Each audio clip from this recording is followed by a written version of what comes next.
প্রিয় দর্শক, defence Tux with সৈকত চ্যানেলে আপনাদেরকে স্বাগত।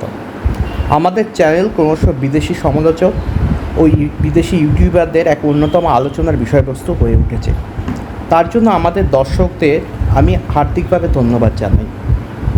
আমাদের এই সমস্ত প্রতিবেদন যে প্রতিরক্ষা বিষয়ক দর্শক ইউটিউবারদের মধ্যে আলোড়ন ও প্রশ্ন তৈরি করেছে, তা নিয়ে অবশ্যই আমি কোনোদিন প্রশ্নোত্তর পর্বে উত্তর দেব। আজকে আমরা এই প্রতিবেদনে তুরস্কের ওজগুর প্রোগ্রাম নিয়ে আলোচনা করব। আমরা দেখব কিভাবে এই প্রোগ্রামের সূত্রপাত হলো এবং কিভাবে এই প্রোগ্রাম পাকিস্তানের পুরনো F-16 বিমানের আধুনিকীকরণে এক অন্যতম সহায়ক উপাদান হিসেবে এগিয়ে আসতে পারে এবং ভারতের এই প্রকল্প থেকে কী বা শেখার আছে। আমি যতটা সম্ভব নিরপেক্ষভাবে আমার এই প্রতিবেদনে নতুন F-16 ওজগুর সম্পর্কে তথ্যাদি তুলে ধরব। প্রতিবেদনে প্রথমেই বলা দরকার, তুরস্কের বিমান বাহিনীর মাল্টি রোল অ্যাটাক এয়ারক্রাফটের বাহিনীর মেরুদণ্ড হচ্ছে এই F-16। মোট 235টি এই জাতীয় বিমান তুরস্কের বিমান বাহিনীতে আছে। মূলত 1984-তে এই F-16 ব্লক 30 শ্রেণীর বিমান, যার মূলত সি এবং ডি ভার্সান তুরস্কের এয়ারফোর্সের অন্তর্গত হয়। এখন 2019-এ তুরস্ক S-300কে কেনাকে কেন্দ্র করে এবং S-400 ক্ষেপণাস্ত্র প্রতিরোধী ব্যবস্থা কেনাকে কেন্দ্র করে মার্কিন তুরস্ক সংঘাতের পর তুরস্কর ওপর যুক্তরাষ্ট্র যে স্যাংশন চাপায়, তাতে F-16-এর আধুনিকীকরণে সমস্ত রাস্তা বন্ধ হয়ে যায়। ফলত তুরস্ক দেশীয় প্রযুক্তির সাহায্যে যে F-16 বিমানের আধুনিকীকরণের মাধ্যমে যে F-16 ব্লক 30 বিমানগুলিকে ব্লক 70 শ্রেণীতে উন্নীত করতে উদ্যোগ নেয়, তাই ওজগুর প্রজেক্ট নামে খ্যাত। এই প্রকল্পে মূলত AES রাডার, পুরনো APG-38 রাডারের স্থানে আধুনিকীকরণ করা, এয়ারফ্রেমের সার্ভিসিং, উন্নত সফটওয়্যার ও হার্ডওয়্যার ইনস্টলেশন ও উন্নত অস্ত্র সম্ভারের প্যাকেজ অন্তর্ভুক্ত করা হয়েছে। মাত্র কয়েকদিন আগে তুরস্ক তাদের ওজগুর প্রোগ্রামের অন্তর্গত প্রথম F-16-এর আপগ্রেডেড ভার্সন তৈরি করতে সমর্থ হয়েছে। এরই সাথে এই F-16-এর তুরস্কের মুরাদ, যা তুরস্কের সম্পূর্ণ দেশীয় প্রযুক্তিতে তৈরি AES রাডার, তা প্রথম কিছু বিমানে ইনস্টল করা সম্ভব হয়েছে।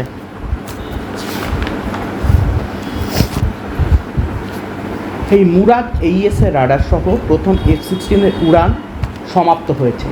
এখানে বলা দরকার, এই রাডারের সম্পর্কে বিস্তারিত কোনো তথ্য বা রাডার নির্মাতা কোম্পানি আসেলসান দেয়নি। তবুও বিভিন্ন প্রতিরক্ষা সাইট থেকে যে তথ্য মিলেছে, তাতে এই মুরাদ রাডারের ট্র্যাকিং রেঞ্জ 300 কিলোমিটারের মতো। এই রাডার গ্যালিয়াম আর্সেনাইড নামক সেমিকন্ডাক্টরের ওপর বেস করে নির্মিত হয়েছে। মনে রাখতে হবে, এই রাডার শুধুমাত্র F-16 ওজগুরে ইনস্টল করা হবে এমনটা নয়, তা আকিঞ্চি বি এবং সি ভ্যারিয়েন্ট, কিলিজি লেমা, আঙ্কা 3-তে বসানো হবে। এমনকি হুডজেটেও এই রাডারের একটি ভার্সন বসানো হতে পারে। এবার এই মুরাদ রাডার সম্পর্কে একটু জেনে নেওয়া যায়, যে সার্চ এবং ট্র্যাকিং মোডে তো কাজ করবেই, পাশাপাশি এটা মাল্টিপল ট্র্যাকিং, ওয়েদার ডিটেকশন এবং এয়ার কম্ব্যাট ম্যানুফ্যাকচারিং সিস্টেমের অঙ্গ হিসেবেও কাজ করতে পারবে। এছাড়া গ্রাউন্ড সিনথেটিক অ্যাপারচার রাডারের ভূমিকাও এটা নিতে পারে। GMTI মোড, ম্যাপ লোকেশন, এমনকি মেরিটাইম সার্চের পারফর্ম করতে পারবে এই রাডার। তেমনই এই রাডার জ্যামিং প্রুফ এবং ইলেকট্রনিক ওয়ারফেয়ারের বিরুদ্ধেও গুরুত্বপূর্ণ ভূমিকা নিতে পারবে বলে আসেলসান কোম্পানির দাবি। মূলত F-16 ব্লক 50 এর APG-68 পালস ডপলার রাডারের স্থান নেবে এই নতুন মুরাদ রাডার। আবার F-16 ব্লক 70 শ্রেণীর APG-83, তাতেও AES রাডার থাকে। এই রাডার আবার মুরাদ AES রাডার অপেক্ষা উন্নত, তাই দেশীয় প্রযুক্তিতে রাডার তৈরির সাথে সাথে F-16গুলোতে ব্লক 70 স্ট্যান্ডার্ডে আনা ও তাতে APG-83 রাডার বসানোর জন্য মার্কিন যুক্তরাষ্ট্রের সঙ্গে সম্প্রতি তুরস্কের একটা মোটা টাকার চুক্তি হয়েছে। তবুও একটা কথা বলার অপেক্ষা রাখে না, যে APG-68 অপেক্ষা মুরাদ রাডার যে উন্নত সেটা। এবার ভারতের জন্য এই প্রজেক্ট কতটা উদ্বেগজনক মনে রাখতে হবে, ভারতের প্রতিবেশী পাকিস্তানেরও ফাইটার কমান্ডারের মেরুদণ্ড F-16। এখন পাকিস্তান মার্কিন স্যাংশনের কারণে মার্কিন সহযোগিতায় তার F-16 ফ্লিটকে আপগ্রেড করতে পারছে না। তাই পাকিস্তান ও তুরস্কের মধ্যে সাম্প্রতিক কূটনৈতিক সম্পর্কের নিরিখে বলা যায়, পাকিস্তান যে তার F-16 আপগ্রেডের জন্য ওসগুর প্রোগ্রামের সাহায্য নেবে সেটা হতেই পারে। এখান থেকে ভারতের জন্য শিক্ষণীয় হলো যে ভারত তার উত্তম AESA রাডারের বিভিন্ন ডেরিভেটিভ তৈরি করে তা সুখোই 30 MKI, LCA তেজস বা ঘাতকের মতো বিমানে ইনস্টল করলে ট্যাকটিক্যাল অ্যাডভান্টেজ অনেকটাই পাওয়া যাবে। এবার আসি ওসগুর প্রোগ্রামের অস্ত্রাদি সম্পর্কে। তুরস্কের প্রচলিত অ্যাটাক মিউটেশন বা স্মার্ট বোমা, অ্যাটাক মিউনিশন বা স্মার্ট বোমা যেমন ওসগুরে ব্যবহার করা যাবে। এবার আসি ওসগুর প্রকল্পের অস্ত্রাদি সম্পর্কে। তুরস্কের প্রচলিত অ্যাটাক মিউনিশন বা স্মার্ট বোমা যেমন ওসগুর প্রোগ্রামে ব্যবহার করা যাবে, তেমনি গোক-2 প্রোগ্রামের অন্তর্গত air two air next generation ক্ষেপণাস্ত্র যে বানানো হচ্ছে তাও এই বিমানে ব্যবহৃত হবে। গোক-2-এর অন্তর্গত 3 ধরনের ক্ষেপণাস্ত্র আছে। WVR বা উইদিন ভিজুয়াল রেঞ্জের মধ্যে বজ্রগান, BVR বা বিয়ন্ড ভিজুয়াল রেঞ্জের মধ্যে গোকডোগান এবং র্যামজেট ক্ষেপণাস্ত্র গোখান।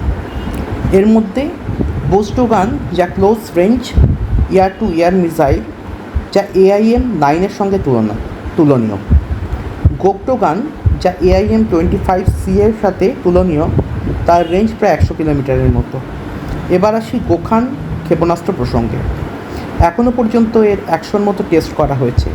এই ক্ষেপণাস্ত্র আস্ট্রা র্যামজেট বা আস্ট্রা ট্রি বা মিটিওরের সঙ্গে তুলনীয়।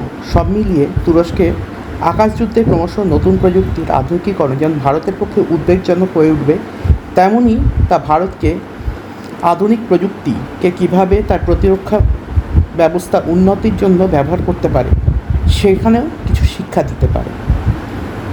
কেননা ভারত যত দ্রুত নিজের বায়ুশক্তিকে বিমান ও আকাশ সুরক্ষা প্রণালী দ্বারা সুসজ্জিত করবে এবং পরবর্তী প্রজন্মের কথা মাথায় রেখে সুরক্ষা প্রণালী পরবর্তী প্রজন্মের কথা মাথায় রেখে আধুনিকীকরণ করবে, ততই শক্তিসাম্য ও কৌশলগতভাবে ভারত এগিয়ে থাকবে।